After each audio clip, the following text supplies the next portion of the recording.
Hi കൂട്ടുകാരെ, എല്ലാവർക്കും പുതിയൊരു ക്ലാസ്സിലേക്ക് സ്വാഗതം. നമ്മൾ എക്കണോമിക്സിലെ സിലബസ് വൈസായിട്ട് ഓർഡറായിട്ട് നല്ല രീതിയിൽ സിസ്റ്റമാറ്റിക് ആയിട്ട് പഠിക്കേണ്ട രീതിയിലാണ് ക്ലാസ്സുകൾ പോകുന്നത്. തീർച്ചയായിട്ടും ക്ലാസ്സുകൾ പ്രയോജനപ്പെടുത്തുക. നിങ്ങളുടെ മുന്നിൽ ഒരു റാങ്ക് ഉണ്ട്, അതിനുവേണ്ടി ലക്ഷ്യം വെച്ചിട്ട് മുന്നോട്ട് പഠിക്കുക. അത്രയും പോയിന്റ് ഞാൻ ആഡ് ചെയ്യുന്നുണ്ട്. അത് നിങ്ങൾ എങ്ങനെ വേണമെങ്കിലും ഞാൻ പ്രൂവ് ചെയ്യാൻ വേണമെങ്കിൽ ഞാൻ തയ്യാറാണ്. ഓക്കെ, നിങ്ങൾ ഓരോ ക്ലാസ് എടുത്ത് നോക്കുമ്പോഴും നിങ്ങൾക്ക് അറിയണം, മനസ്സിലാക്കാൻ കഴിയണം. ഇതെല്ലാം നിങ്ങൾ അതായത് ഒരു പെയ്ഡ് ക്ലാസ്സിൽ കിട്ടുന്ന നോട്ട്സ് എങ്ങനെയാണോ ഓക്കെ അതിനേക്കാൾ എക്സ്ട്രാ ഓർഡിനറി ആയിട്ട് നമ്മൾ ക്ലാസ്സുകൾ എന്നെ കൊണ്ട് ആകുന്ന രീതിയിൽ പറഞ്ഞു പോകുന്നുണ്ട്. കാരണം നമ്മുടെ ക്ലാസ്സിനെ വിശ്വസിച്ചിട്ട് ഒരു അരമണിക്കൂർ സമയം ചെലവാക്കുന്നുണ്ടെങ്കിൽ അത് യൂസ്ഫുൾ ആകണം. തീർച്ചയായിട്ടും പ്രീവിയസ് ക്വസ്റ്റ്യൻ പേപ്പർ വർക്കൗട്ട് ചെയ്യണം, അത് നിർബന്ധമാണ്. അല്ലാതെ നമ്മൾ സിലബസ് ഓർഡറായിട്ട് പഠിക്കണം. നല്ല രീതിയിൽ നല്ല റിവിഷൻ വേണം. ഒരു എത്ര റിവിഷൻ ചെയ്യാൻ പറ്റുന്നുണ്ടോ അത്രത്തോളം റിവിഷൻ ചെയ്യണം. പിന്നെ പ്രീവിയസ് ക്വസ്റ്റ്യൻ മസ്റ്റ് ആണ്, അതും ഞാൻ ഇട്ട് തരുന്നുണ്ട്. 2023 21 ക്വസ്റ്റ്യൻ പേപ്പർ ഇട്ട് കഴിഞ്ഞു. ഇനി നമ്മൾ ഡെയിലി ഒരു ക്വസ്റ്റ്യൻ പേപ്പർ വെച്ചിട്ടിടണം. ഇനി ഇഷ്ടം പോലെ കിടക്കുന്നുണ്ട് കേട്ടോ ക്വസ്റ്റ്യൻ പേപ്പർ. അപ്പൊ തീർച്ചയായിട്ടും എന്ത് ചെയ്യണം, അത് വർക്കൗട്ട് ചെയ്യണം. എങ്കിലേ നെഗറ്റീവ് മാർക്ക് കുറയ്ക്കാനായിട്ട് പറ്റുള്ളൂ. നമ്മൾ ഇതുവരെ സിലബസ് വൈസ് ആയിട്ട് നമ്മൾ പ്ലേ ലിസ്റ്റ് ക്രിയേറ്റ് ചെയ്തിട്ടുണ്ട് കേട്ടോ. അതുപോലെ ടെലിഗ്രാം ഗ്രൂപ്പിൽ അംഗമാകുക. അതും താഴെ ലിങ്ക് ഡിസ്ക്രിപ്ഷൻ ബോക്സിൽ കൊടുക്കുക. അതിൽ ലിങ്കിൽ കയറിയിട്ട് ജോയിൻ ചെയ്യുക. ഓക്കെ ആണല്ലോ. അപ്പോൾ നമ്മൾ കഴിഞ്ഞ ടോപ്പിക്കുകളൊക്കെ നമ്മൾ പ്ലേ ലിസ്റ്റ് ആക്കിയിട്ട് ക്രിയേറ്റ് ചെയ്തിട്ടുണ്ട്. നിങ്ങൾക്ക് ഓരോരോ മൊഡ്യൂൾ തീർത്ത് വരിക. മാർച്ച് ഏപ്രിൽ എന്നൊക്കെ പറയുമ്പോഴേക്കും സിലബസ് ഒക്കെ കംപ്ലീറ്റ് ആയിരിക്കണം. ഓക്കെ, ബാക്കിയുള്ള ടൈമൊക്കെ പുതിയ കാര്യങ്ങൾ അന്വേഷിച്ച് പോകാതെ കയ്യിലുള്ളതിനെ എന്താ പറയുക ഊട്ടി ഉറപ്പിക്കണം. ഓക്കെ, അപ്പോൾ നമ്മൾ ഇപ്പോൾ എക്കണോമിക്സിൻ്റെ ആണ്. നമ്മൾ കേരള അഡ്മിനിസ്ട്രേഷൻ കഴിഞ്ഞു. ജോഗ്രഫിയും കോൺസ്റ്റിറ്റ്യൂഷനും കുറച്ച് ബാലൻസ് ഉണ്ട്. അതവിടെ പ്ലേലിസ്റ്റ് ആക്കി ഇട്ടിട്ടുണ്ട്. പ്ലസ് 1 പ്ലസ് 2 ഒക്കെ ആഡ് ചെയ്തിട്ടാണ് ചെയ്തിരിക്കുന്നത്. ഇപ്പം എടുക്കുന്നത് ധനതത്വശാസ്ത്രമാണ്. എക്കണോമിക്സിൽ നമുക്ക് 5 മാർക്കാണ്. നമ്മൾ ആദ്യം എടുത്ത് കഴിക്കുന്നത് നമ്മൾ എന്താണ് ഏറ്റവും കൂടുതൽ മാർക്ക്, കുറച്ച് ടോപ്പിക്കും നല്ല രീതിയിൽ മാർക്കും വാങ്ങിക്കേണ്ട ഏരിയകളാണ്. ആ കുറച്ച് ടോപ്പിക് ആണെങ്കിലും അത് ആഴത്തിൽ തന്നെയാണ് പഠിച്ചു പോകുന്നത്. അല്ലാതെ ഇത് LD നിലവാരമാണ്, ഇത് LGS നിലവാരമാണ്, ഇത്ര മതി അങ്ങനെയൊന്നുമില്ല. ഡിഗ്രി ലെവലിന് വരെ പ്രിപ്പയർ ചെയ്യുന്ന രീതിയിൽ നമ്മൾ എന്ത് ചെയ്യുന്നുണ്ട്, ഓരോ ക്ലാസ്സുകൾ കൊണ്ടുപോകുന്നുണ്ട്. നമ്മൾ എക്കണോമിക്സിൽ സാമ്പത്തിക രംഗം കഴിഞ്ഞു. അതും സിലബസിൽ ഓർഡർ ആയിട്ട് ഞാൻ എടുത്തിട്ട് പോകുന്നത് കേട്ടോ. എനിക്ക് അതാണ് തോന്നി നല്ലത് എന്ന് തോന്നി. സാമ്പത്തിക രംഗം നമ്മൾ കഴിഞ്ഞു. പിന്നെ ഇത് കഴിഞ്ഞു, പഞ്ചവത്സര പദ്ധതികൾ കഴിഞ്ഞു, പ്ലാനിംഗ് കമ്മീഷൻ കഴിഞ്ഞു, നീതി ആയോഗ്, നവസാമ്പത്തിക പരിഷ്കാരങ്ങൾ അത് കഴിഞ്ഞു, പുത്തൻ സാമ്പത്തിക നയം അല്ലേ. അതുപോലെ ഇന്ന് എടുക്കാൻ പോകുന്നത് കാർഷിക വിളകളാണ് കേട്ടോ. കാർഷിക വിളകൾ ഇന്ന് ക്ലാസ് തരും. ഇനി ഹരിത വിപ്ലവം നാളെ ക്ലാസ് വരും. ധാതുക്കൾ അതിന്റെ പിറ്റേ ദിവസം. ഓക്കെ, അങ്ങനെയാണ്. ഈ 3 ദിവസം കൊണ്ട് ഈ ടോപ്പിക് കഴിഞ്ഞു. പിന്നെ നമുക്ക് ഇവിടെ ഉള്ളത് ധനകാര്യ സ്ഥാപനങ്ങളാണ്. ഞാൻ മുൻകൂർ ജാമ്യം എടുക്കണേ എന്നൊന്നും പറയരുത്. ധനകാര്യ സ്ഥാപനങ്ങൾ എന്ന് പറയുമ്പോൾ വൈഡ് ആയിട്ട് കിടക്കുന്ന ഒരു ഏരിയ ആണ്. ഞാൻ ഇതില് നിങ്ങൾക്ക് എടുത്തു തരുന്നത് എന്താ ഇത്രയേ ഉള്ളൂ എന്ന് എന്നോട് ചോദിക്കരുത്. ഞാൻ ഇതില് സെലക്റ്റീവ് ആയിട്ട് തരുള്ളൂ. ഓക്കെ, കാരണം PSC നിങ്ങൾ ഏത് ക്വസ്റ്റ്യൻ പേപ്പർ എടുത്ത് നോക്കിക്കോ, വലിച്ചു മാറിയ ഞാൻ പഠിച്ചതാണ്, അതുകൊണ്ട് പറയാണ്. ഇരുന്ന് ഫെഡറൽ ബാങ്ക്, കാനറ ബാങ്ക്, എല്ലാ ബാങ്കിനെയും കൂട്ടിക്കൊഴിച്ചിട്ട് നമ്മളോട് ഒരു ചോദ്യം, ഏത് ബാങ്ക് അല്ലെങ്കിൽ ഇന്ന ബാങ്ക് നിലവിൽ വന്നത് എപ്പോൾ എന്ന് ചോദിച്ചാൽ അങ്ങനെ തന്നെ നമ്മുടെ തിലകം പറയുന്ന പോലെ ആവും. ഏതില് സ്ഫടികത്തിൽ തിലകം പറയുന്ന പോലെ മാത്സ് ചോദിച്ചപ്പോൾ അതുപോലെയാവും നമ്മുടെ അവസ്ഥ. അപ്പൊ ഞാൻ എടുത്തു തരുന്നത് റിസർവ് ബാങ്ക് ഓഫ് ഇന്ത്യ എടുത്തു തരും. അതുപോലെ നബാർഡ് എന്നും ക്വസ്റ്റ്യൻ വരുന്ന ഏരിയയിൽ മാത്രമേ ധനകാര്യ സ്ഥാപനങ്ങളിൽ ഞാൻ എടുത്തു തരുള്ളൂ കേട്ടോ. ഞാൻ അതിൽ കൂടുതൽ നിങ്ങൾ പഠിക്കണമെന്നുണ്ടെങ്കിൽ നിങ്ങൾ എന്ത് ചെയ്യുക, സ്വന്തമായിട്ട് പഠിക്കണം. മുൻകൂർ ജാമ്യം എടുക്കണേ ഒന്നും പറയരുത്. അപ്പൊ എടുത്തു തരുന്നത് ഈ ധനകാര്യ സ്ഥാപനങ്ങൾ, റിസർവ് ബാങ്ക് ഓഫ് ഇന്ത്യ എന്നും ക്വസ്റ്റ്യൻ വരും. നബാർഡ്, കാര്യം ഇതിൽ നിന്ന് എന്നും PSC ചോദിക്കാറുള്ളൂ, അതുകൊണ്ടാണ് ഞാൻ സെലക്റ്റീവ് ആയിട്ട് തരുന്നത്. ഓക്കെ, അതുപോലെ state bank of India, reserve bank of India, NABARD, SBI, പിന്നെ ഏതാണ് നമ്മുടെ കേരള ഗ്രാമീണ ബാങ്ക്, ഏതാണ് കേരള ഗ്രാമീണ ബാങ്ക് തരും. അതുപോലെ മഹിളാ ബാങ്ക്, അതൊക്കെ ചോദിക്കാറുണ്ട്. മുദ്ര അങ്ങനെയുള്ളത് തരും. ഓക്കെ, ഇങ്ങനെ സെലക്റ്റീവ് ആയിട്ട് ഞാൻ തരുള്ളൂ കേട്ടോ. പക്ഷെ തരുന്നത് പക്ക 100% എല്ലാ പോയിന്റും ഉൾപ്പെടുത്തി, എല്ലാ പോയിന്റും പറഞ്ഞാൽ അത് സിസ്റ്റമാറ്റിക് ആയിട്ട് നല്ല രീതിയിൽ ചെയ്തു തരാം കേട്ടോ. ഓക്കെ, അപ്പൊ നമുക്ക് കാർഷിക വിളകൾ പഠിക്കാം. ക്ലാസ്സിലേക്ക് പോകാം. കാർഷിക വിളകൾ എന്ന ടോപ്പിക്കിൽ എന്തൊക്കെയാണെന്നറിയോ പഠിക്കേണ്ടത്? കാർഷിക കാലങ്ങൾ പഠിക്കണം. ഖാരിഫ് വിള, സെയ്ദ് വിള, റാബി വിള, അങ്ങനെയുണ്ടല്ലോ കാർഷിക കാലങ്ങൾ, അതിനെക്കുറിച്ച് മനസ്സിലാക്കണം. പിന്നെ നെല്ല്, അതിനെക്കുറിച്ച് വ്യക്തമാക്കണം. ഗോതമ്പ്, ചോളം, പിന്നെ നമുക്ക് ഏതൊക്കെയാണ് നെല്ല്, ഗോതമ്പ്, ചോളം, പരുത്തി, റബ്ബർ, അങ്ങനെയൊക്കെ ഉണ്ട് അല്ലേ. അതിനെക്കുറിച്ചിട്ടൊക്കെ നമ്മൾ മനസ്സിലാക്കണം. അതൊക്കെ SCERT ബേസ് ചെയ്തിട്ട് എല്ലാം ചെയ്തു തരാം കേട്ടോ. പിന്നെ നാണ്യവിളകൾ പഠിക്കാനുണ്ട്. ഇതാണ് നമുക്ക് കാർഷിക വിളകളിൽ പഠിക്കാനുള്ളത്. ഓക്കെ, നമ്മൾ ക്ലാസ് എടുക്കുമ്പോൾ ഞാൻ ഒന്നുകൂടി റിപ്പീറ്റ് ചെയ്ത് പറയുകയാണ്, ഒരു അപേക്ഷയാണ്, നിങ്ങൾ ശ്രദ്ധിക്കുക. നിങ്ങൾ കേരള PSCക്ക് ഞാൻ കാർഷിക വിളയിൽ നിന്ന് 1 മാർക്ക് വാങ്ങിക്കാൻ വേണ്ടി നിങ്ങൾ പഠിക്കുകയല്ല. ഓക്കെ, നമുക്ക് നമ്മുടെ ഇന്ത്യ രാജ്യത്തുള്ള കുറച്ച് കാർഷിക വിളകൾ നമുക്ക് എന്തൊക്കെയാണ് ചെയ്യേണ്ടത്, എവിടെയൊക്കെ ഏതൊക്കെ സംസ്ഥാനത്ത് ഇന്ന കൃഷികളൊക്കെ ചെയ്യുന്നുണ്ടെന്ന് അറിയണ്ടേ. നമ്മൾ ഇപ്പം കൃഷിപ്പണിക്ക് നമ്മൾ ഇറങ്ങുന്നില്ല അല്ലേ, പക്ഷെ നമുക്ക് അറിയണ്ടേ. കൃഷി നോക്കുമ്പോൾ ഇത് ഇത്ര ചൂടിലും ഇത്ര മഴയൊക്കെ കിട്ടിയാലാണെങ്കിൽ ഇത് വളരുകയുള്ളൂ എന്നുള്ളത് നമ്മൾ എന്ത് ചെയ്യണം, അടിസ്ഥാനമാക്കി നമ്മളതൊക്കെ മനസ്സിലാക്കേണ്ടതല്ലേ. നമ്മുടെ രാജ്യത്ത് ജീവിക്കുന്ന ആൾക്കാരല്ലേ. ഓക്കെ, നമ്മൾ ഭക്ഷിക്കുന്ന സാധനങ്ങളല്ലേ, അതിനെക്കുറിച്ച് നമുക്കൊരു എന്തെങ്കിലും ഒരു അടിസ്ഥാന കാര്യങ്ങൾ അറിയണ്ടേ. അപ്പോൾ നമ്മൾ അതിനു വേണ്ടി മാത്രമാണ് പഠിക്കുന്നത്. PSCക്ക് പഠിക്കുകയാണ് പറഞ്ഞിട്ട് കുത്തിയിരുപ്പെന്നേ ഉണ്ടാവുകയുള്ളൂ, മാർക്ക് കിട്ടില്ല. അപ്പോൾ നിങ്ങൾ എന്ത് ചെയ്യുക, നമുക്ക് ഇന്ന് എന്ത് ചെയ്യാം, നമ്മുടെ രാജ്യത്തുള്ള കുറച്ച് നെല്ലിനെ കുറിച്ചിട്ടും ഗോതമ്പിനെ കുറിച്ചിട്ടും ചോളങ്ങളും പരുത്തിയും അതൊക്കെ എന്താണ്, ഇവരൊക്കെ കൃഷി ചെയ്യുന്നത് ഇന്ന താപനിലയൊക്കെ ഉണ്ടാകുമ്പോഴാണ് അല്ലേ, ഇന്ന സംസ്ഥാനങ്ങളിലൊക്കെ ആണല്ലേ കൂടുതൽ കിട്ടുന്നത്. നമുക്ക് അതൊക്കെ ഒന്ന് മനസ്സിലാക്കി വെക്കാം കേട്ടോ. അതും അങ്ങനെ പഠിച്ചു പോയാൽ മതി. നമ്മൾ കഴിഞ്ഞ പ്രാവശ്യം പുത്തൻ സാമ്പത്തിക നയമൊക്കെ പഠിച്ചില്ലേ, നരസിംഹറാവുവിനും മൻമോഹൻ സിംഗിനെയൊക്കെ 1991 കാലഘട്ടത്തിലേക്കൊക്കെ പഠിച്ചു അല്ലേ. അതുപോലെ നമുക്ക് എന്ത് ചെയ്യാം, ഇത് പഠിക്കാം കേട്ടോ. കാർഷിക വിളകളിലെ കൃഷിയാണ്, ഇന്ന് കൃഷി കുറഞ്ഞു വരികയാണ് നമ്മുടെ രാജ്യത്തിൽ.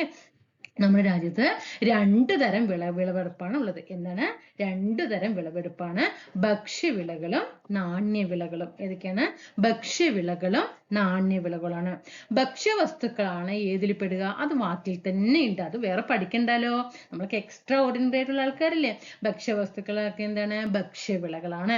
എങ്കിൽ വാണിജ്യത്തിനും വ്യവസായ ആവശ്യങ്ങൾക്ക് വേണ്ടിയിട്ടുള്ളതാണ് ഏത്? നാണ്യവിള എന്ന് പറയുന്നത്. പഠിച്ചു അല്ലേ, ഇതുവരെ ഓക്കെ ആണല്ലോ. ഇനി നമ്മുടെ ഇന്ത്യയിൽ ഏറ്റവും കൂടുതൽ ഏത് വിളയാണ് എന്ന് ചോദിച്ചാൽ ഒരു കൺഫ്യൂഷനും വരാൻ പാടില്ല, ഭക്ഷ്യവിളയാണ്. എന്താണ്? ഭക്ഷ്യവസ്തുക്കളാണ് ഭക്ഷ്യവിളകൾ. നമ്മുടെ ഇന്ത്യയിൽ ഏറ്റവും കൂടുതൽ ഏത് വിളയാണ് എന്ന് ചോദിച്ചാൽ അത് ഭക്ഷ്യവിളയാണ്. ഇന്ത്യക്കാരൊക്കെ ഭക്ഷിച്ചിട്ടും ഉണ്ടാതെ ഇരിക്കുകയാണ്, നിങ്ങൾ ചിന്തിച്ചോളൂ കേട്ടോ. നമ്മളൊക്കെ അതിൽ ഉൾപ്പെടുകയെ. ഇന്ത്യയിലൊക്കെ എന്താണ്, ഇന്ത്യയിൽ എല്ലാവരും എന്താണ്, ഭക്ഷണം കഴിച്ചുകൊണ്ട് വിടാതെ ഇരിക്കണം എന്നുള്ളത് ആലോചിച്ചോളൂ കേട്ടോ. ഇന്ത്യയിൽ കൂടുതൽ എന്താണ്, ഭക്ഷ്യവിളകളാണ്. ഉദാഹരണം, നെല്ല്, ഗോതമ്പ്, ഇതൊക്കെ കഴിക്കേണ്ട സാധനങ്ങളല്ലേ. ചോളം, തിനവിളകള്, ബാർലി, ഇതൊക്കെ എന്താണ്, ഭക്ഷ്യവിളകൾക്ക് ഉദാഹരണമാണ്. ഈ നാണ്യവിളകൾ ഏതൊക്കെയാണ്? വാണിജ്യത്തിനും വ്യവസായങ്ങൾക്കും അല്ലെ. ബജ്റ, റാഗി, ജോവർ. എന്താണ്? ബജ്റ, ജോവർ, ഉള്ള 2 എണ്ണം കേട്ടോ നാണ്യവിളകളില്. ബജ്റ, ജോവർ, റാഗി, ഇതൊക്കെ എന്തിന് ഉദാഹരണമാണ്? നാണ്യവിളകൾക്ക് ഉദാഹരണമാണ്. ഇനി നമ്മൾ ആ കാർഷിക കാലങ്ങൾ, ഒന്നാമത്തെ ടോപ്പിക് നമ്മൾ പറഞ്ഞ 4 കാര്യങ്ങൾ നമുക്ക് പഠിക്കാനുണ്ടെന്ന് പറഞ്ഞാൽ അതിൽ കാർഷിക കാലങ്ങളാണ്. അതിൽ വിളയിറക്കൽ, ഇത് മോസ്റ്റ് ഇമ്പോർട്ടൻ്റ് ആണ്. ഈ ഭാഗത്ത് നിന്നും PSC 1 മാർക്ക് ചോദിച്ചിരിക്കും, കാരണം ഒഴിവാക്കാൻ പറ്റാത്ത ഏരിയ ആണ്. ഓക്കെ ആണല്ലോ. ഇനി കാർഷിക കാലങ്ങൾ, 3 കാർഷിക കാലങ്ങൾ, ഖാരിഫ്, റാബി, സയ്ദ്. 3 പഠിച്ചല്ലോ, ഖാരിഫ്, റാബി, സയ്ദ്. ഓർഡർ തന്നെ പഠിക്കണം കേട്ടോ, അല്ലെങ്കിൽ കൺഫ്യൂഷൻ വരും. ഫസ്റ്റ് ഏതാണ്? ഖാരിഫ്, രണ്ടാമത് റാബി, മൂന്നാമത് സയ്ദ്. ഇനി നമ്മൾ ഏത് മാസം ഖാരിഫാണ് നോക്കിക്കേ, ജൂൺ. ഓക്കെ, ജൂൺ മാസത്തിലാണ് എന്ത് ചെയ്യുന്നത്? ഖാരിഫ് വിള ഇറക്കുന്നത് എപ്പോഴാണ്? മൺസൂണിന്റെ ആരംഭം. അപ്പൊ ഖാരിഫ് എന്ന വിള ആലോചിക്കുമ്പോൾ നമ്മൾ സ്കൂൾ തുറക്കുന്ന മാസം ഏതാണ്? ജൂൺ മാസത്തിലാണ് നമുക്ക് സ്കൂൾ തുറക്കുന്നത് അല്ലേ. അതേ മാസം, ആ ജൂണിൽ തന്നെ നമുക്ക് എന്ത് ചെയ്യാം, സ്കൂൾ തുറക്കുന്ന മാസം തന്നെ നമുക്ക് എന്ത് ചെയ്യാം, തുടങ്ങാം കേട്ടോ. ആ തുടങ്ങുന്ന സമയത്ത് ജൂൺ മാസത്തിലാണ്, മൺസൂണിന്റെ ആരംഭമാണ് അല്ലേ. അപ്പോൾ എപ്പോഴാണ് എന്നിട്ട് വിളവെടുപ്പ്? നവംബർ ആദ്യവാരം, അതായത് മൺസൂണിന്റെ അവസാനം. പഠിച്ചല്ലോ. JN എന്ന് കണക്ട് ചെയ്യണം കേട്ടോ. JN എന്ന് കണക്കാക്കുക. ജൂണില് സ്കൂൾ തുറക്കണ മാസം, ജൂലൈ അവിടെ ഒരു കൺഫ്യൂഷൻ വരാൻ പാടില്ല. ഞാൻ ആ കൺഫ്യൂഷൻ വരാണ്ടിരിക്കാൻ വേണ്ടിയിട്ടാണ് സ്കൂൾ തുറക്കണ മാസം എന്ന് എടുത്ത് പറഞ്ഞത്. അപ്പൊ JN എന്ന് ആലോചിക്കുക. ജൂണിൽ തുടങ്ങുന്നു, നവംബറിൽ അവസാനിക്കുന്നു. ഓക്കെ, വിളവെടുക്കുന്നു. ഇനി ഇത് ഞാൻ ലാസ്റ്റ് പറഞ്ഞുതരാം. ഇനി റാബി ഇനി നമ്മളിവിടെ എന്തിലാണ് അവസാനിപ്പിച്ചത്? N-ൽ അവസാനിപ്പിച്ചു. അപ്പൊ ഇവിടെ N-ൽ തന്നെ നമ്മൾ എന്ത് ചെയ്യണം? തുടങ്ങണം. NM. Okay, NM. സ്കൂള് അടയ്ക്കുന്നത് അല്ലേ. എപ്പോഴാണ്? മാർച്ച് അവസാനത്തോട് കൂടിയിട്ട് എന്ത് ചെയ്യും? സ്കൂൾ അങ്ങോട്ട് ക്ലോസ് ചെയ്യും. പഠിച്ചല്ലോ. അപ്പം ഫസ്റ്റ് ഖാരിഫിൽ സ്കൂൾ തുറക്കണ മാസവും വന്നു. റാബിയോ, അടുത്ത വിളയിൽ ഏത് വന്നു? സ്കൂള് അടയ്ക്കണ മാസവും വന്നിട്ടുണ്ട്. അത് കൺഫ്യൂഷൻ ഇവിടെ വരരുത് കേട്ടോ, കാരണം N നമുക്ക് ഓട്ടോമാറ്റിക്കായിട്ട് ഇവിടെ കിട്ടും. ഇതിന്റെ അവസാനമാണ് ഇവിടെ ആദ്യം എഴുതേണ്ടത്. ഓക്കെ, ഇനി എം എന്താണ്? സ്കൂള് അവസാനം അടയ്ക്കേണ്ടത് അല്ലേ? എപ്പോഴാണ്? നവംബർ മാസം മധ്യത്തിൽ, അതായത് ശൈത്യകാലത്ത് ആരംഭിച്ചിട്ട് മാർച്ചിൽ എന്ത് ചെയ്യുന്നത്? അതായത് വേനലിന്റെ ആരംഭത്തിൽ, മാർച്ച് പറയുമ്പോൾ നല്ല വേനൽക്കാലമാണ് അല്ലേ? അപ്പോഴായിരിക്കും വിളവെടുക്കുന്നത്. ഇത് ഞാൻ പറഞ്ഞുതരാം. ഇനി സൈദ്, ഇനി ഇവിടെ നമ്മൾ എമ്മിലല്ലേ അവസാനിപ്പിച്ച? കാരണം ഇതിപ്പോ നല്ല പഠിച്ച് റിവിഷൻ ചെയ്ത് തന്നിരിക്കുന്നവർക്ക് കുഴപ്പമില്ല. പക്ഷെ ആദ്യമായിട്ട് പഠിക്കുന്നവർക്ക് അല്ലെങ്കിൽ ഈ ഏരിയ കൺഫ്യൂഷൻ ഉള്ളവർക്ക് എന്താണ്, ഇത് കാലങ്ങൾ മാറിപ്പോവും. ജൂൺ മാസമാണോ നവംബർ ആണോ സെപ്റ്റംബർ ആണോ മാറിപ്പോവും. അതിന് വേണ്ടിയിട്ടാണ് ഞാൻ ഇത്രയും ക്രോഡീകരിച്ച് പറയുന്നത്. സെയ്ത് നമ്മളിവിടെ എമ്മിലല്ലേ അവസാനിപ്പിച്ച്? മാർച്ചിൽ അങ്ങോട്ട് തുടങ്ങിയിട്ട് ഏതിലാണ്? ഇവിടെ അല്ലെ ജൂണിൽ എത്തി നിൽക്കണം അല്ലെ? ജൂൺ അങ്ങോട്ട് കിടക്കാൻ പറ്റുമോ? പറ്റില്ല. ഈ ജൂണിൽ എന്ത് ചെയ്യണം? അവസാനിപ്പിക്കണം അല്ലേ? അപ്പൊ മാർച്ചില് എന്ത് ചെയ്യും? വിളവെടുപ്പ് വിള ഇറക്കും. വിളവെടുക്കുന്നതോ ജൂൺ മാസത്തില് വിളവെടുക്കും. മനസ്സിലായോ? അപ്പൊ ഖാരിഫ് വിള നമ്മൾ പഠിക്കണം. ഖാരിഫ് വിള എന്ന് പറയുമ്പോൾ സ്കൂള് തുറക്കണ മാസം ജൂൺ മാസത്തിൽ തുടങ്ങിയിട്ട് എന്തിലാണ് നമ്മൾ പറഞ്ഞത്? എന്നില് എന്നില് തുടങ്ങുന്നു. അടുത്തത് റാബി വിള വന്നു. റാബി വിള ഈ എന്നിൽ തന്നെ സ്റ്റാർട്ട് ചെയ്യണ്ടേ? എന്നിൽ സ്റ്റാർട്ട് ചെയ്തു. ഇത് സ്കൂൾ തുറക്കണ മാസമായി. ഇതെന്ത് വന്നു? സ്കൂള് അടയ്ക്കണ മാസം വന്നു. ഇനി അടുത്തത് സെയ്ദ്. സെയ്ദ് എന്താണ്? ഇവിടെ നമ്മൾ എമ്മിൽ തന്നെ തുടങ്ങണം അല്ലേ? എമ്മിൽ തന്നെ തുടങ്ങിയ ഈ ജയിൽ കൊണ്ട് എന്ത് ചെയ്യണം? അവസാനിപ്പിക്കണം. ഇത് ഫസ്റ്റത്തെ എല്ലാം എന്താണ്?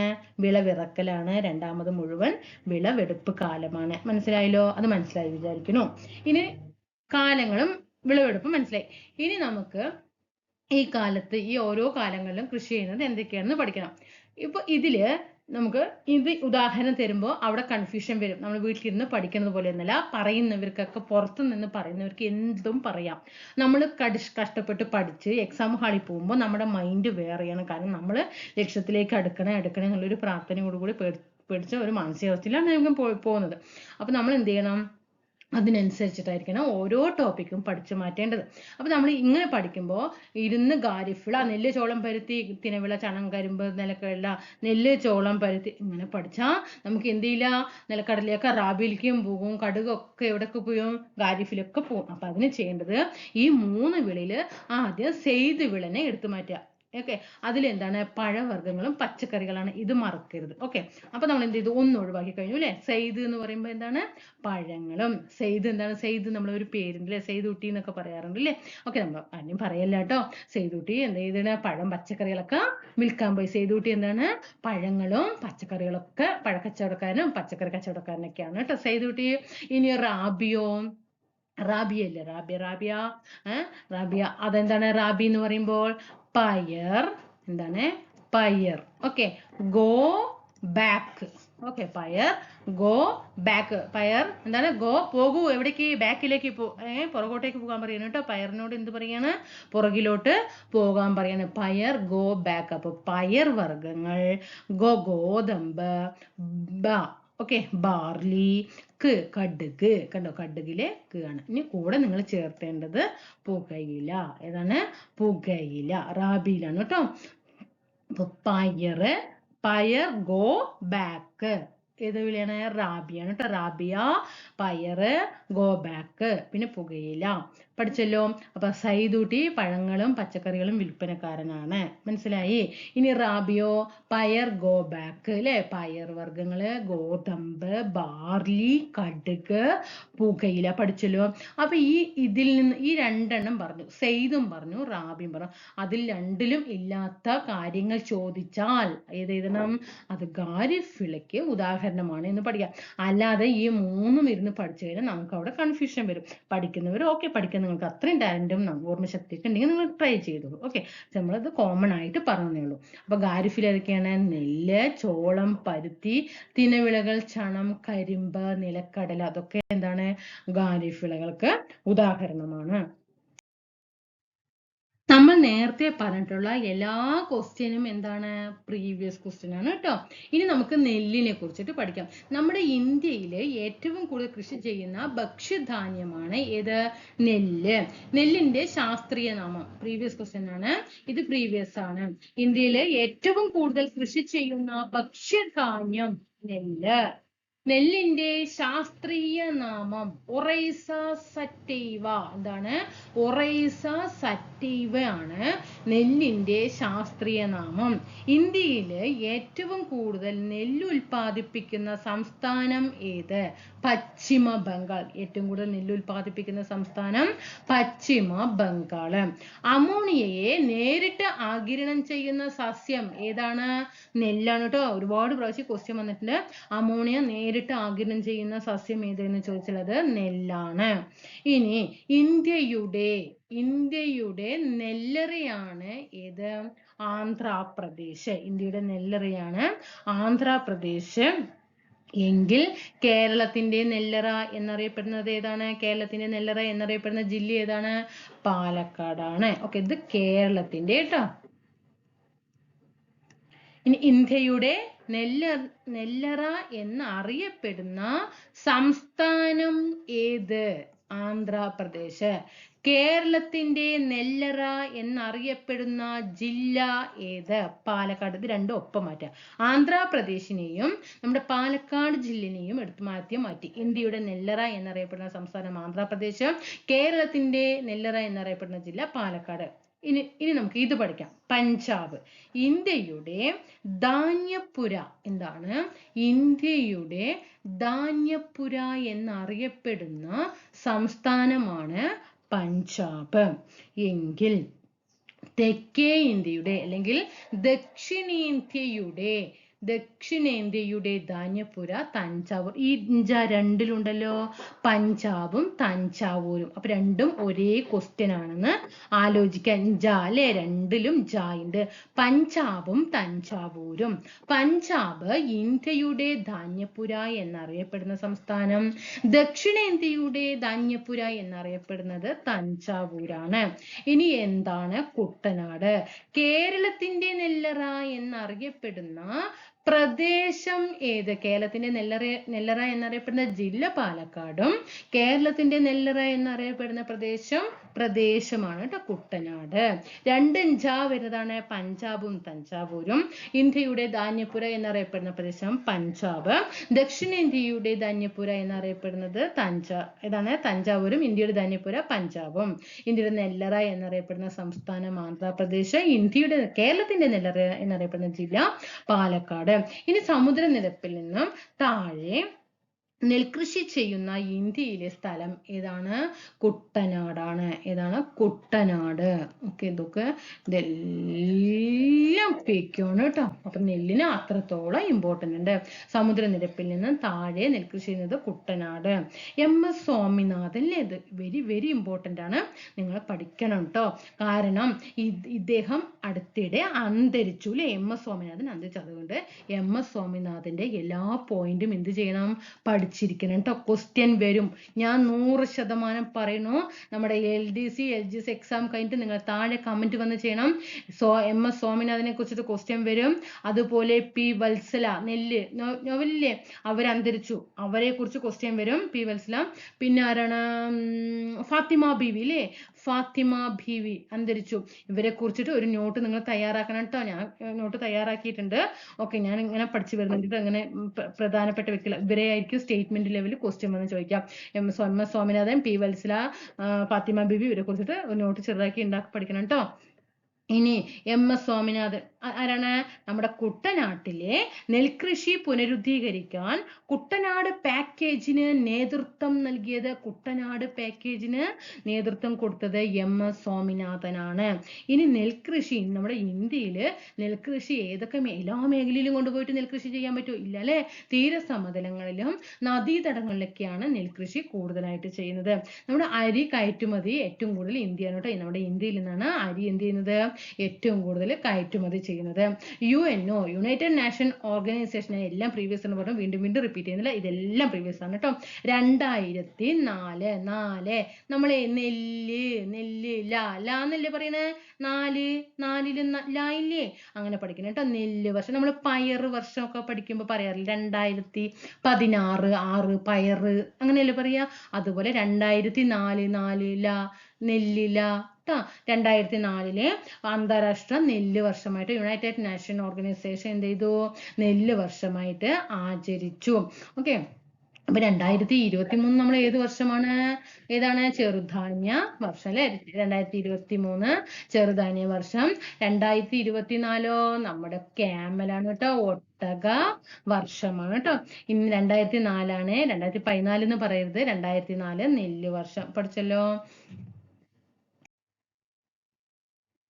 ഓക്കെ, ഇനി നമുക്ക് ഇതില് മനില, കട്ടക്ക് എന്താണ് ഇത് എന്തും അതേപോലെ ഓൾ PQ ആണ് കേട്ടോ. നോക്കിയേ, ഞാനൊരു അഭിപ്രായം പറയണേ, നിങ്ങൾ ക്ലാസ് എടുക്കുന്നതിൽ എന്തെങ്കിലും മിസ്റ്റേക്കോ അല്ലെങ്കിൽ ഞാൻ എന്തെങ്കിലും മാറ്റേണ്ടതായിട്ടുണ്ടോ എന്നുള്ളത് നിങ്ങൾ തീർച്ചയായിട്ടും താഴെ കമന്റ് ചെയ്യണം. അതൊരിക്കലും ഞാൻ നെഗറ്റീവായിട്ട് എടുക്കില്ല, എൻ്റെ കൂട്ടുകാരിൽ ഒരാളാണ് എല്ലാവരും. അപ്പൊ തീർച്ചയായിട്ടും ഇങ്ങനെ ഒന്ന് ചെയ്യുമോ എന്ന് ചോദിച്ചു ക്ലാസ്സിന് എടുക്കുന്ന രീതി ഒന്ന് മാറ്റണം എന്നുണ്ടെങ്കിൽ താഴെ തീർച്ചയായിട്ടും അഭിപ്രായം വേണം. കാരണം എൻ്റെ പരിചയത്തിലുള്ളവർ 2-3 വ്യക്തികളെ ഞാൻ നിങ്ങളോട് ഓപ്പൺ ആയിട്ട് പറയുന്നത്, എൻ്റെ ഫാമിലി പരമായിട്ടായിക്കോട്ടെ അങ്ങനെ ആയിക്കോട്ടെ. അപ്പോൾ എൻ്റെ ഈ ഞാൻ സ്റ്റാറ്റസ് ഒക്കെ ഇടുന്ന സമയത്ത് നിങ്ങൾ നല്ല ക്ലാസ് എടുക്കുന്നതെന്നൊക്കെ ചോദിച്ചു. അപ്പോൾ അതെ എന്ന് പറഞ്ഞു. അപ്പോൾ ഞാൻ ഇവിടെ പബ്ലിസിറ്റി കൊടുക്കാൻ പോയിട്ടില്ല, കാരണം നമുക്കറിയാലോ നമ്മുടെ നാട്ടിൽ നമ്മൾ എന്ത് ചെയ്താലും അതിന് എന്തായാലും ഒരു ഡീമോട്ടിവേഷൻ ആയിരിക്കും. ഓക്കെ, അപ്പോൾ നമുക്ക് എന്താ ചെയ്യുക, അതൊരു ഒരുപാട് കൺഫ്യൂഷൻ ഉണ്ടാവും. ഈ കേരളക്കര ഉണ്ടാകുമ്പോൾ നമുക്ക് എന്തിനാ ഇല്ലേ, ഈ കേരളക്കര തന്നെ നമ്മുടെ കൂടെ ഇല്ലേ, പിന്നെ എന്തിനാണ് ഇങ്ങനെ ഡീമോട്ടിവേറ്റ് ചെയ്യുന്നത്? നമുക്ക് വേണോ? വേണ്ട അല്ലേ? അപ്പോൾ ഇതുപോലെ സ്റ്റാറ്റസ് ഇട്ടിട്ട് ആ ലിങ്ക് ഓൺ ആക്കിയപ്പോൾ അവർ ചോദിച്ചു എന്താണ്, അയ്യോ ക്ലാസ് കുട്ടികൾക്ക് എടുക്കുന്ന പോലെ ഉണ്ടല്ലോ ക്ലാസ് എന്ന് പറഞ്ഞിട്ട് എന്നോട് കുട്ടികൾക്ക്. അപ്പം ഞാൻ പറഞ്ഞു യെസ്, അത് എൻ്റെ കുട്ടികളാണ്, അപ്പം ഞാൻ ക്ലാസ് എടുക്കുന്നു, എൻ്റെ കുട്ടികൾക്ക് ഞാൻ ക്ലാസ് എടുക്കുന്നു എന്ന് പറഞ്ഞു. പിന്നെ അതിന് തിരിച്ചൊരു മറുപടി ഒന്നും കിട്ടിയില്ല കേട്ടോ. അപ്പം ഞാൻ അങ്ങനെ പറഞ്ഞു, അപ്പം എന്തെങ്കിലും മാറ്റം വരുത്തണമെങ്കിൽ ഒന്ന് പറയണം. കാരണം ഞാൻ റിപ്പീറ്റേഷൻ കൊടുക്കുന്നത് വെറുതെ എന്തെങ്കിലും, ഇപ്പം ഞാൻ നേരത്തെ പറഞ്ഞു MS സോമനാഥൻ പഠിക്കണം, P വത്സല പഠിക്കണം, എനിക്കിപ്പോൾ അതൊന്നും പറയേണ്ട ആവശ്യമില്ല അല്ലേ. ഫാത്തിമ ബീവി ഇതൊക്കെ പറയണം, വേണ്ട ക്ലാസ് എടുക്കുക പോവുക, ഓക്കെ അങ്ങനെ ആയിരിക്കും. പക്ഷെ എന്താണ്, അങ്ങനെയല്ല, നമ്മൾ പഠിക്കണം. കാരണം നമ്മളെന്താണ് ഞാനിപ്പോൾ കൂടെ എക്സാം ചെയ്തിട്ടുണ്ട് അല്ലേ. അപ്പം നമുക്ക് എന്താണ് എല്ലാം ഒരു വെല്ലുവിളിയാണ് അല്ലേ. പക്ഷേ നമ്മൾ എന്ത് ചെയ്യണം, എനിക്ക് ഒരു സീറ്റ് തന്നാൽ മതി കേട്ടോ, ഒരു സീറ്റ് എനിക്ക് തന്നാൽ മതി, ബാക്കി എല്ലാ സീറ്റും നിങ്ങൾ എടുക്കണം കേട്ടോ. അതൊരു വാശിയാണ്. എനിക്ക് താഴെ കമൻറ്റ് ചെയ്താൽ മാത്രം പോരാ, റിസൾട്ട് എന്തായാലും തന്നിരിക്കണം. എക്സാം കഴിഞ്ഞ് നമ്മുടെ ചാനലിൻ്റെ താഴെ വന്നിട്ട് എനിക്ക് അല്ലെങ്കിൽ പേഴ്സണലായിട്ടാണെങ്കിലും എനിക്ക് മെസ്സേജ് അയക്കണം. എനിക്ക് എൻ്റെ ചാനൽ വഴി എനിക്ക് നല്ല രീതിയിൽ മാർക്ക് സ്കോർ ചെയ്യാൻ സാധിക്കും. അത് തന്നെയാണ് ജീവിതത്തിലെ ഏറ്റവും നിങ്ങൾ, ബാക്കി എനിക്കൊന്നും തരണ്ട.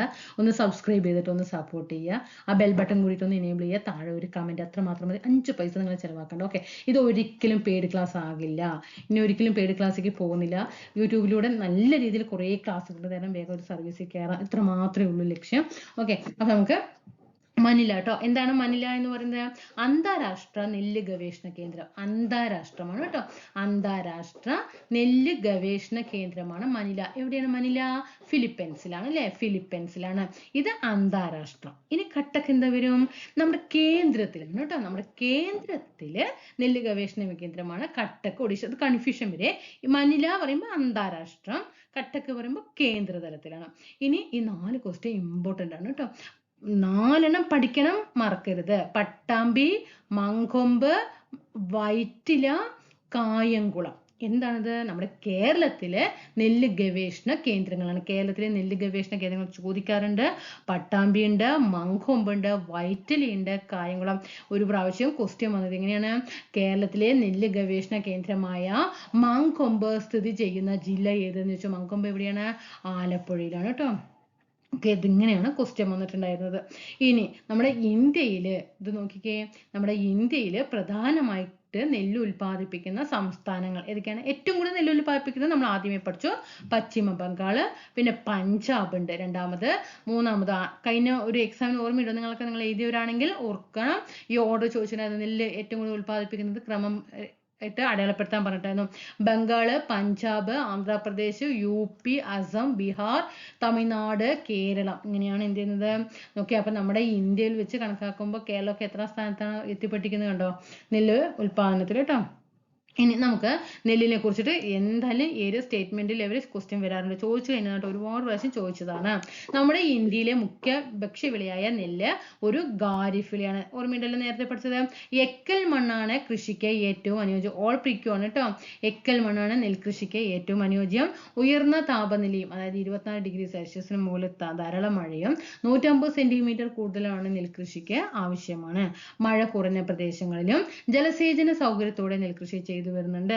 നദി, അതായത് മഴ കുറവായിരിക്കും, പക്ഷെ എന്താണ് കനാലുകളിലും ഇതൊക്കെ ഉൾപ്പെടുത്തിയിട്ട് എന്ത് ചെയ്യും, അവര് നെൽകൃഷി ചെയ്തു വരും. നദീതടങ്ങളിലും തീരസമതലങ്ങളിലുമാണ് മുഖ്യമായിട്ട് നെൽകൃഷി ചെയ്തത് നമ്മൾ പഠിച്ചു അല്ലേ. ഇത് നോക്കിയേ, ഈ ക്വസ്റ്റ്യൻ അടുത്ത് 2023 ഒരു സ്റ്റേറ്റ്മെന്റ് ക്വസ്റ്റ്യൻ വന്നു.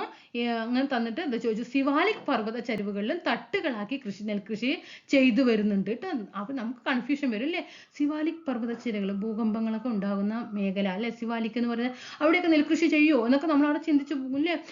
ആവശ്യമുള്ളതൊന്നും നമ്മൾ ആലോചിക്കില്ല, അനാവശ്യമുള്ളതൊക്കെ അവിടെ എക്സാം ഹാളിൽ ഇരുന്ന് ആലോചിക്കുന്ന ആൾക്കാരാണ്. അപ്പൊ ഇത് ശ്രദ്ധിക്കാനായിട്ട് ഇത് സ്റ്റേറ്റ്മെന്റ് ഉൾപ്പെടുത്തിയിട്ട് വന്നിട്ടായിരുന്നു. ഇത് നല്ല രീതിയിൽ വായിച്ചിട്ടെങ്കിൽ ആ സ്റ്റേറ്റ്മെന്റ് ക്ലിയർ ചെയ്യാനായിട്ട് കഴിയുണ്ടായിരുന്നുള്ളൂ. അപ്പൊ പഠിക്കുന്ന സിവാലിക് പർവ്വത ചരിവുകളിലും തട്ടുകളാക്കിയിട്ട് നെൽകൃഷി ചെയ്തു വരുന്നുണ്ട്. ഇനി നമുക്ക് അടുത്തത് രണ്ടാമത്തെ ഗോതമ്പ്. അപ്പൊ ഇന്ത്യയിൽ ഏറ്റവും കൂടുതൽ കൃഷി ചെയ്യുന്ന ഭക്ഷ്യവിള ഏതാണ്? നെല്ലാണ്. രണ്ടാമത് ചെയ്യുന്നത് ഗോതമ്പാണ് കേട്ടോ. ഗംഗ സത്ലജ് പ്രദേശത്തിലും ഡെക്കാനിലെ കറുത്ത മണ്ണ് പ്രദേശത്തുമാണ് ഗോതമ്പ് കൃഷി ചെയ്തു വരുന്നത്. ഗംഗ നമ്മൾ പറയേണ്ടത് ഇന്ന് നമ്മൾ പറയും ഗംഗ ബ്രഹ്മപുത്ര ഡെൽറ്റ പ്രദേശം, ഗംഗ ബ്രഹ്മപുത്ര അതല്ല കേട്ടോ. ഇവിടെ ശ്രദ്ധിക്കണം, ഗംഗ സത്ലജ് പ്രദേശമാണ്. ഡെക്കാനിലെ സത്ലജ് ഏതാണ്? സിന്ധുവിന്റെ പോഷക നദിയല്ലേ സത്ലജ്. ഗംഗ സത്ലജ് പ്രദേശത്തും ഡെക്കാനിലെ കറുത്ത മണ്ണ് പ്രദേശത്തുമാണ് ഗോതമ്പ് കൃഷി കൂടുതലുള്ളത്. ഉത്തർപ്രദേശ്, പഞ്ചാബ്, ഗുജറാത്ത്, ഹരിയാന, മഹാരാഷ്ട്ര ഇഷ്ടം പോലെ ഉണ്ട്. ഞാനൊരു 4-5 ഓർഡർ ആയിട്ട് കൊടുത്തിട്ടുള്ളൂ. അവിടെയാണ് എന്ത് ചെയ്യുന്നത്, പ്രധാനപ്പെട്ട സംസ്ഥാനങ്ങൾ കേട്ടോ. ഗോതമ്പ് കൃഷി ചെയ്യുന്ന പ്രധാനപ്പെട്ട സംസ്ഥാനങ്ങൾ ഉത്തർപ്രദേശ്, പഞ്ചാബ്, ഗുജറാത്ത്, ഹരിയാന, മഹാരാഷ്ട്ര. അത് ഓർഡർ കൊടുത്തിട്ടുള്ളൂ കൂടുതൽ ഉൽപാദനത്തിന്റെ അടിസ്ഥാനത്തിൽ. ഇനി അതുപോലെ ഗോതമ്പ് ഉൽപ്പാദിപ്പിക്കുന്ന ഒരേ ഒരു കേന്ദ്ര ഭരണ പ്രദേശം ഏത് എന്ന് ചോദിച്ചാൽ അത് ജമ്മു ആൻഡ് കാശ്മീർ ആണ് കേട്ടോ. ജമ്മു ആൻഡ് കാശ്മീർ എന്ന കേന്ദ്ര ഭരണ പ്രദേശത്ത് മാത്രമേ ഉള്ളൂ ഇത് ഗോതമ്പ്. ഇനി ഇതൊക്കെ SCERT പറയുന്നതാണ്, ഇതൊന്നും പഠിക്കണം കേട്ടോ. ഗോതമ്പ് ചോദിച്ച ക്വസ്റ്റ്യൻസ് ആണ് എല്ലാതും. ഇന്ത്യയുടെ ഉൽപാദനത്തിൽ 2ാം സ്ഥാനം. എങ്കിൽ 1ാം സ്ഥാനം ഏതാണ്? നെല്ല് അല്ലേ, ഭക്ഷ്യവിളയാണ്. ഓർമ്മയുണ്ട്, റാബി വിള, നെല്ല്, ഖാരിഫ് വിള, റാബി. പയർ, ഗോ ബാക്ക് നമ്മൾ പഠിച്ചു അല്ലേ. നീർവാർച്ചയുള്ള എക്കൽ മണ്ണ്, നെല്ലിലും ഏത് തന്നെയാണ്? എക്കൽ മണ്ണാണ്. ഗോതമ്പ് കൃഷിക്കും ഏതാണ്? എക്കൽ മണ്ണാണ്. മുഖ്യമായും മിതോഷ്ണ, ഇത് ശ്രദ്ധിക്കണം കേട്ടോ, ഈ പോയിന്റ് ശ്രദ്ധിക്കണം. ഇങ്ങനെയുള്ള വാക്കുകളായിരിക്കും നമ്മുടെ ഏതാണ് ഈ സ്റ്റേറ്റ്മെന്റ് വരുമ്പോൾ ഒരു കുനിഷ്ഠ ചോദ്യമായിട്ട് വരിക. അപ്പൊ നമ്മളവിടെ ഉഷ്ണമേഖലയാണോ മിതോഷ്ണ മേഖലയാണോ ചോദിച്ചു സ്റ്റേറ്റ്മെന്റ് വന്നിട്ടുണ്ട് ഈ ക്വസ്റ്റ്യൻ. മിതോഷ്ണ മേഖലയിൽ കൃഷി ചെയ്യുന്ന ഈ വിളയ്ക്ക് 10 ഡിഗ്രി സെൽഷ്യസ് മുതൽ 26 ഡിഗ്രി സെൽഷ്യസ് വരെ താപനിലയും 75 സെന്റിമീറ്റർ മഴയും ആവശ്യമാണ്. ഇവിടെ 75 മതി കേട്ടോ. കൃഷിക്ക് എത്ര വേണം? 150 വേണം. 150. നെല്ലിന് 150 ആണെങ്കിൽ ഇങ്ങനെയൊക്കെ കണക്ട് ചെയ്യണം. ഇല്ലാണ്ട് ഇരുന്ന് 150, 75 ഇനിയും വരുന്ന സമയത്ത് അവിടെ 75, ഇവിടെ 150, അവിടെ ഏത് ഓർമ്മയുണ്ടായില്ല. നെല്ലിന് 150 സെന്റിമീറ്റർ മഴ വേണമെങ്കിൽ നെല്ലിന്റെ പകുതി മാത്രമേ ഗോതമ്പ് കൃഷിക്ക് വേണ്ടുള്ളൂ എന്ന് മനസ്സിലാക്കാം. നെല്ലിന്റെ പകുതി സെന്റിമീറ്റർ മഴ മാത്രമേ ഏതിന് വേണ്ടുള്ളൂ? ഗോതമ്പിന് വേണ്ടുള്ളൂ. അതുപോലെ ശൈത്യകാല വിളയായതിനാൽ മുഖ്യമായും ജലസേചനത്തെ ആശ്രയിച്ചാണ് ഇന്ത്യയിൽ ഏത് വരുന്നത്? ഗോതമ്പ് കൃഷി വരുന്നത്. ഇനി നമുക്ക് പഠിക്കാനുള്ളത് നെക്സ്റ്റ് ചോളമാണ് കേട്ടോ. ചോളത്തെ കുറിച്ച് പഠിക്കണം. നമ്മുടെ ഇന്ത്യയിൽ ഉഷ്ണകാലത്തും അതുപോലെ ശൈത്യകാലത്തുമാണ് നമ്മുടെ ഇന്ത്യയിൽ കൃഷി ചെയ്യുന്ന ഒരു ഭക്ഷ്യവിളയാണ് ഇത് ചോളം വരുന്നത്. നമ്മുടെ ഇന്ത്യയിൽ എത്രാം സ്ഥാനമാണ്? 3ാം സ്ഥാനം. 1ാം സ്ഥാനം നെല്ല്, പിന്നെ 2ാം സ്ഥാനം ഗോതമ്പ്, 3ാം സ്ഥാനം ചോളം. ഓക്കെ. ഇവിടെ എത്ര മഴ വന്നു? നെല്ലിന് 150 വന്നു. 150ന്റെ പകുതി ഗോതമ്പിന് 75 വന്നു. ഇനി എത്രയാണ് വാർഷിക വർഷപാതം ചോളത്തിനും? 75. കണ്ടോ, അങ്ങനെ ഓർഡർ ആയിട്ട് ഇങ്ങനെ ഇത് മനസ്സിൽ പിക്ചർ കാണില്ല. ഈ പിക്ചർ ഇത് മറക്കരുത് കേട്ടോ. ഈ പിക്ചർ മറക്കരുത്. 150, 75, 75 3 സ്ഥാനക്കാരെയും നമുക്ക് കിട്ടിയില്ലേ. ഇനി കർണാടക, രാജസ്ഥാൻ, മധ്യപ്രദേശ്, ഉത്തർപ്രദേശ് ഇവിടേക്കാണ് ചോളം കൃഷി കൂടുതലായിട്ടുള്ളത്. 75 സെന്റിമീറ്റർ വാർഷിക വർഷപാതമാണ്. നീർവാർച്ചയുള്ള ഫലഭൂയിഷ്ഠമായ മണ്ണാണ് ഏതിന്? ചോളം കൃഷിക്ക്. നേരത്തെ തന്നത് മറക്കരുത്. 150, 150ന്റെ പകുതി 75 ഗോതമ്പിന്, അതേ 75 തന്നെയാണ് ചോളത്തിനും. നെല്ല്, ഗോതമ്പ്, ചോളം ഉൽപാദനത്തിന്റെ അടിസ്ഥാനത്തിൽ ഏറ്റവും കൂടുതൽ നെല്ല്, 2ാം സ്ഥാനം ഗോതമ്പ്, 3ാം സ്ഥാനം ചോളം. മനസ്സിലായോ? ഇനി നമുക്ക് നാണ്യവിളകൾ ഏതൊക്കെയാണെന്ന് പഠിക്കാം. ഈ നാണ്യവിളകൾ തന്നെ പല വിളകളുണ്ട്. നാരുവിളയുണ്ട്, പാനീയ വിളയുണ്ട്, സുഗന്ധ വിളകളുണ്ട്, മറ്റു വിളകളുണ്ട്. നാരുവിളയിലാണ് പരുത്തി, ചണം. പാനീയം അല്ലെ, കുടിക്കുന്നതാണ് അല്ലെ പാനീയം. തേയില, കാപ്പി. അത് നോക്കണം കേട്ടോ. തേയില, കാപ്പി കുടിക്കുന്ന സാധനങ്ങളല്ല, അതുകൊണ്ട് പാനീയ വിളകൾ. നാരുവിളകളാണ് പരുത്തിയും ചണനൂലൊക്കെ ഉണ്ടാക്കുന്നത് അല്ലെ. സുഗന്ധ വിളകൾ, മണം അല്ലെ, സുഗന്ധം മരുന്നായിട്ട് ഉപയോഗിക്കുന്നത് ഏലം, കുരുമുളക്. മറ്റു വിളകളാണ് കരിമ്പ്, റബ്ബർ. ഇനി നമുക്ക് പരുത്തി പഠിക്കണം. വെരി ഇമ്പോർട്ടന്റ് ആണ്. നെല്ല്, ഗോതമ്പ്, ചോളം, പരുത്തി ഇതൊക്കെ പഠിച്ചിരിക്കണം കേട്ടോ. കറുത്ത മണ്ണ്, എക്കൽ മണ്ണുമാണ് പരുത്തി കൃഷിക്ക് അനുയോജ്യമായ. പരുത്തി കൃഷിക്ക് അനുയോജ്യമായ മണ്ണ് ഏറ്റവും കൂടുതൽ കറുത്ത മണ്ണാണ് കേട്ടോ. പരുത്തി കൃഷിക്ക് കറുത്ത മണ്ണും എക്കൽ മണ്ണും. പ്രധാനപ്പെട്ട നാരുവിളയാണ് പരുത്തി.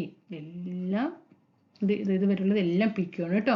കറുത്ത മണ്ണ്, എക്കൽ മണ്ണ്. പ്രധാനപ്പെട്ട നാരുവിളയാണ്. യൂണിവേഴ്സൽ ഫൈബർ എന്നറിയപ്പെടുന്നത് ഏതാണ്? പരുത്തിയാണ്. ഇന്ത്യയിൽ ഏറ്റവും കൂടുതൽ പരുത്തി ഉൽപ്പാദിപ്പിക്കുന്നത് മഹാരാഷ്ട്ര. ഇത് വെരി ഇമ്പോർട്ടന്റ് ആണ്. യൂണിവേഴ്സൽ ഫൈബർ എന്നറിയപ്പെടുന്ന പരുത്തിയാണ്. മഹാരാഷ്ട്രയിലാണ് ഏറ്റവും കൂടുതൽ പരുത്തി ഉൽപ്പാദിപ്പിക്കുന്നത്. ആദ്യമൊക്കെ ഗുജറാത്തിലായിരുന്നു, പിന്നീട് അതിന്റെ കണക്ക് മാറിയിട്ടുണ്ട്. ഇപ്പൊ അപ്ഡേഷൻ ഒന്ന് നോക്കണം കേട്ടോ. അതുപോലെ നമ്മുടെ കേരളത്തിലാകുമ്പോൾ ഏറ്റവും കൂടുതൽ പരുത്തി കൃഷി ചെയ്യുന്നത് ചിറ്റൂരാണ്. പാലക്കാട് ജില്ലയിലെ ചിറ്റൂരാണ് കേരളത്തിലെ പരുത്തി കൃഷി ചെയ്യുന്ന പ്രദേശം. പിന്നെ മഹാരാഷ്ട്ര കഴിഞ്ഞാൽ പിന്നെ ഏതൊക്കെയാണ്? ഗുജറാത്ത്, മധ്യപ്രദേശ്, മഹാരാഷ്ട്ര, തമിഴ്നാട്, രാജസ്ഥാൻ, ആന്ധ്ര, കർണാടക ഇവിടെയൊക്കെ എന്ത് ചെയ്യുന്നുണ്ട്? പരുത്തി ഉൽപ്പാദിപ്പിക്കുന്നുണ്ട്. പക്ഷെ ഏറ്റവും കൂടുതൽ എവിടെയാണ്? മഹാരാഷ്ട്രയിലാണ്. ആദ്യം അത് ഗുജറാത്തിലായിരുന്നു കേട്ടോ. പിന്നെ 20 ഡിഗ്രി മുതൽ 30 ഡിഗ്രി സെൽഷ്യസ് വരെയാണ് താപനില. ചെറിയ തോതിൽ എന്ത് ചെയ്ത് മതി? വാർഷിക വർഷപാതം മതി. 20 to 30 ഡിഗ്രി. നെല്ലിന് നമ്മൾ എത്ര പറഞ്ഞു? 24 ഡിഗ്രി സെൽഷ്യസിന് മുകളിൽ എന്ന് പറഞ്ഞു. നമ്മൾ ഗോതമ്പ് എത്തിയപ്പോൾ എത്ര പറഞ്ഞു? 26 ഡിഗ്രി സെൽഷ്യസിന് മേലെ എന്നൊക്കെ പറഞ്ഞു അല്ലെ. ഇനി ഇന്ത്യയിലെ ഏറ്റവും വലിയതാ ഇത് ചോദ്യം വരും കേട്ടോ. ഇത് പ്രീക്യുവാണേ. ഇന്ത്യയിലെ ഏറ്റവും വലിയ കൃഷി, ഈ വേർഡ് ശ്രദ്ധിക്കണേ, കൃഷി അധിഷ്ഠിത വ്യവസായം. കൃഷി അധിഷ്ഠിത വ്യവസായമാണ് പരുത്തി തുണി വ്യവസായം. പ്രീവിയസ് ആണ്. ഇന്ത്യയിലെ ആദ്യത്തെ പരുത്തി തുണി മില്ല് എവിടെയാണ്? പ്രീവിയസ് ആണ്.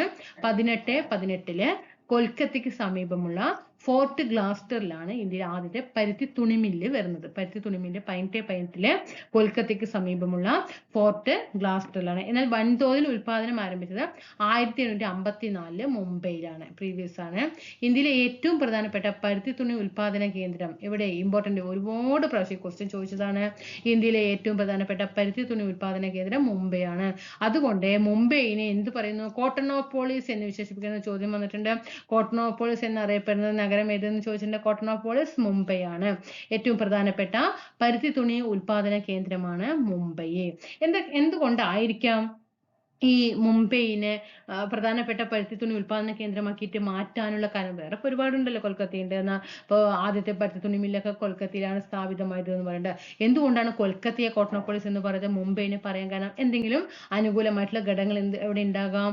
മുംബൈയിൽ ഉണ്ടാകും അല്ലേ. നമുക്ക് എന്തൊക്കെയാണ് ഈ നമ്മുടെ മുംബൈയില് ഇന്ത്യയിലെ ഏറ്റവും പ്രധാനപ്പെട്ട പരുത്തി തുണി ഉൽപാദന കേന്ദ്രം മുംബൈ മാറാനായിട്ടുള്ള കാരണം എന്താണെന്ന് നമുക്ക് നോക്കാം. എന്തൊക്കെയാണ് കാരണങ്ങൾ?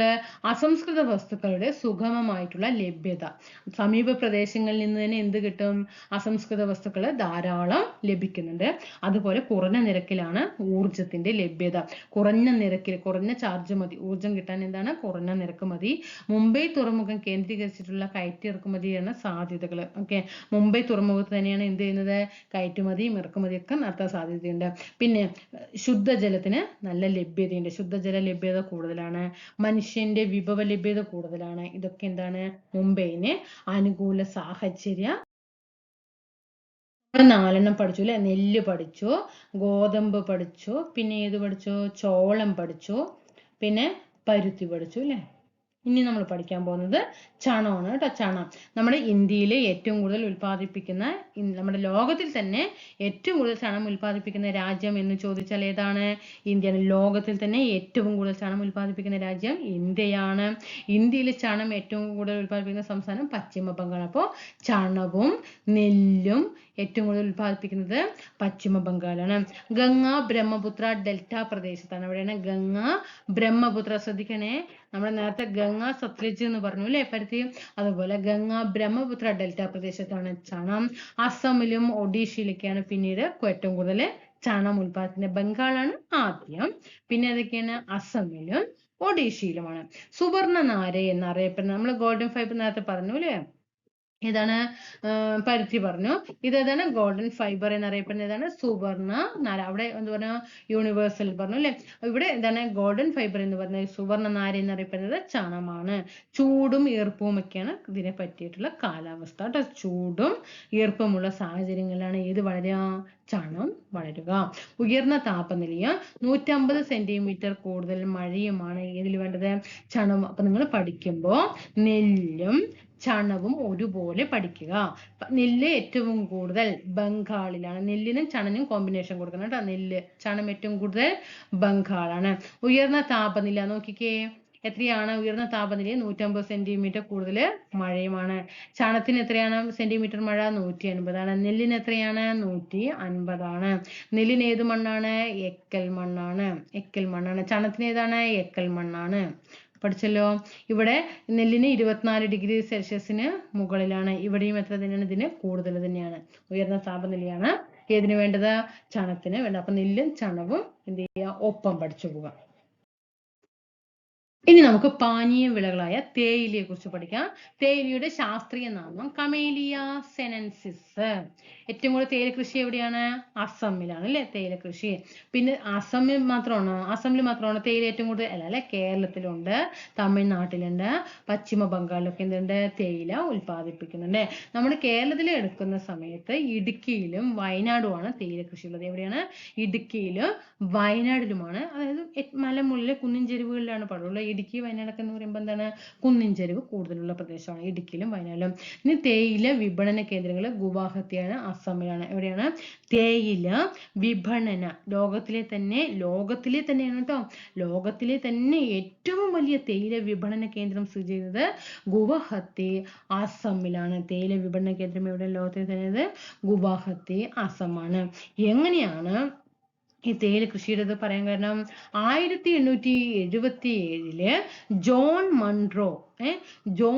മൺറോയും തോമസ് മൺറോ അല്ല, ജോൺ മൺറോയും പിന്നെ പൂഞ്ഞാറിലെ രാജാവായ കേരളവർമ്മയും തമ്മിൽ ഉണ്ടാക്കിയ ഒരു കരാറിന്റെ ഫലമായിട്ടാണ് കേരളവർമ്മ ജോൺ മൺറോയ്ക്ക് എന്ത് ചെയ്യുന്നത്?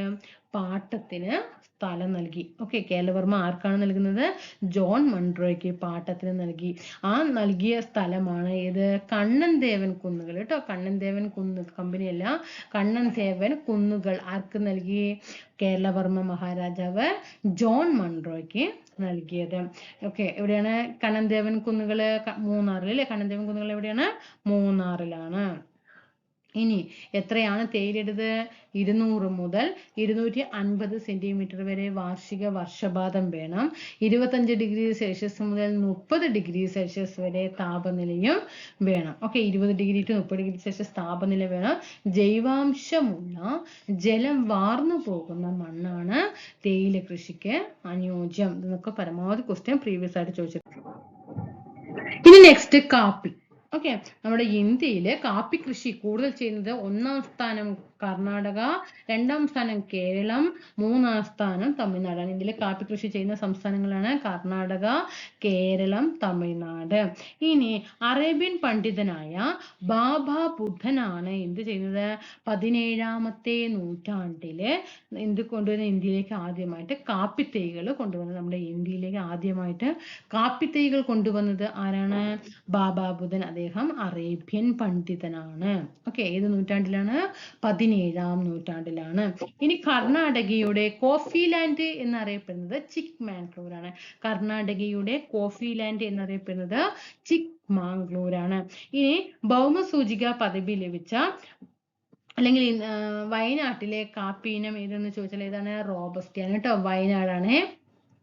വയനാട് ഭൗമസൂചിക പദവി ലഭിച്ച വയനാട്ടിലെ കാപ്പി ഇനമാണ് റോബസ്റ്റ.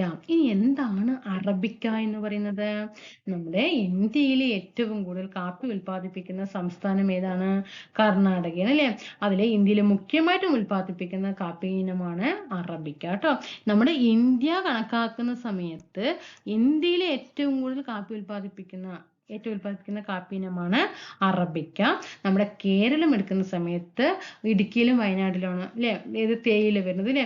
അതുപോലെ ഈ നമ്മുടെ വയനാടിന്റെ ഭൗമസൂചിക പദവി ലഭിച്ച വയനാട്ടിലെ കാപ്പി ഇനമാണ് റോബസ്റ്റ. ഇനി മിതമായിട്ടുള്ള താപനിലയും ഉയർന്ന വർഷപാതമൊക്കെ കാപ്പി കൃഷിക്ക് അനുയോജ്യമാണ്.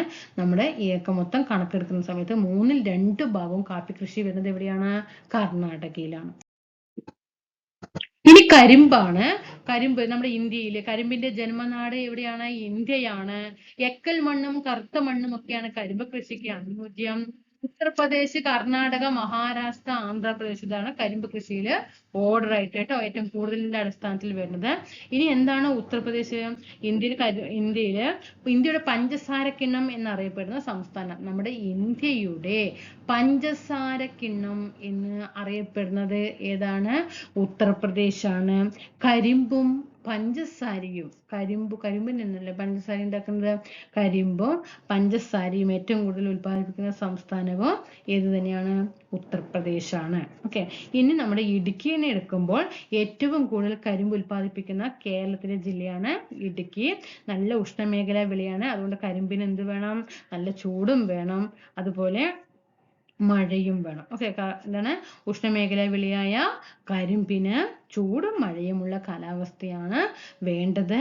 കൃഷിക്ക് അനുയോജ്യമായ മണ്ണ് കറുത്ത മണ്ണും എക്കൽ മണ്ണുമാണ്. ഇതാണ് കറുത്ത മണ്ണ്, എക്കൽ മണ്ണുമാണ് കരിമ്പ് കൃഷിക്ക് അനുയോജ്യമായിട്ടുള്ളത്.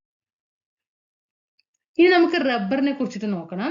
ഹെവിയ ബ്രസീലിയൻസ് എന്നാണ് എന്ത് ചെയ്യുന്നത്? റബ്ബറിന്റെ ശാസ്ത്രനാമം. പ്രീവിയസ് ആണ് കേട്ടോ.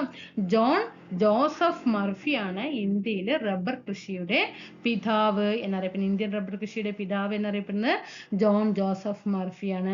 1875 ഇന്ത്യയിലേക്ക് ആദ്യമായിട്ട് റബ്ബർ വിത്തുകൾ കൊണ്ടുവന്ന ബ്രിട്ടീഷുകാരൻ ആരെ എന്ന് ചോദിച്ചാൽ അത് ഹെൻറി വില്യമാണ്. 1875 സർ ഹെൻറി വില്യമാണ് നമ്മുടെ ഇന്ത്യയിലേക്ക് ആദ്യമായി റബ്ബർ വിത്ത് കൊണ്ടുവരുന്നത്. പക്ഷെ റബ്ബർ കൃഷിയുടെ പിതാവ് എന്നറിയപ്പെടുന്നത് ആരാണ്? ജോൺ മർഫിയാണ്. ലാറ്ററൈറ്റ് മണ്ണാണ് റബ്ബർ കൃഷിക്ക് അനുയോജ്യമായിട്ട്. നമ്മുടെ ഇന്ത്യയിലെ ഏറ്റവും കൂടുതൽ റബ്ബർ ഉൽപ്പാദിപ്പിക്കുന്ന സംസ്ഥാനം ഏതാണ്? കേരളമാണ്. പ്രീവിയസ് ആണ് കേട്ടോ. നമ്മുടെ ഇന്ത്യയിലെ ഏറ്റവും കൂടുതൽ റബ്ബർ കൃഷി ഉൽപ്പാദിപ്പിക്കുന്ന സംസ്ഥാനം കേരളമാണ്. നമ്മുടെ ഇന്ത്യയിലെ ആദ്യത്തെ റബ്ബർ പാർക്ക് എവിടെയാണ്? ഐരാപുരം. പ്രീവിയസ് ക്വസ്റ്റ്യൻ ആയിട്ട്. ആദ്യത്തെ റബ്ബർ പാർക്ക് ഐരാപുരം എറണാകുളത്താണ്. ഇനി ഇൻസ്റ്റിറ്റ്യൂട്ടുകൾ ഉണ്ട് അല്ലേ? എന്തൊക്കെയാണ് ഇൻസ്റ്റിറ്റ്യൂട്ട്? റബ്ബർ ബോർഡിന്റെ ആസ്ഥാനം കോട്ടയമാണ്. റബ്ബർ റിസർച്ച് ഇൻസ്റ്റിറ്റ്യൂട്ടും കോട്ടയമാണ്. റബ്ബർ എന്ന് കണക്കാക്കുമ്പോൾ തന്നെ നമ്മൾ അവിടെ മനസ്സിലാക്കണം അവിടെ വരുന്ന ജില്ല കോട്ടയമാണ്. ഇനി 25 ഡിഗ്രി സെൽഷ്യസിലാണ് കൂടുതൽ താപനിലയാണ്. 150 സെന്റിമീറ്ററിന് മുകളിൽ മഴയാണ്. ഓക്കെ, 150 സെന്റിമീറ്റർ മുകളിൽ മഴ, 25 ഡിഗ്രി സെൽഷ്യസിൽ കൂടിയ താപനിലയാണ് ഏതിന് വേണ്ടത്? റബ്ബറിന് വേണ്ടത്. ഇതൊന്ന് വായിച്ചു നോക്കിയേ.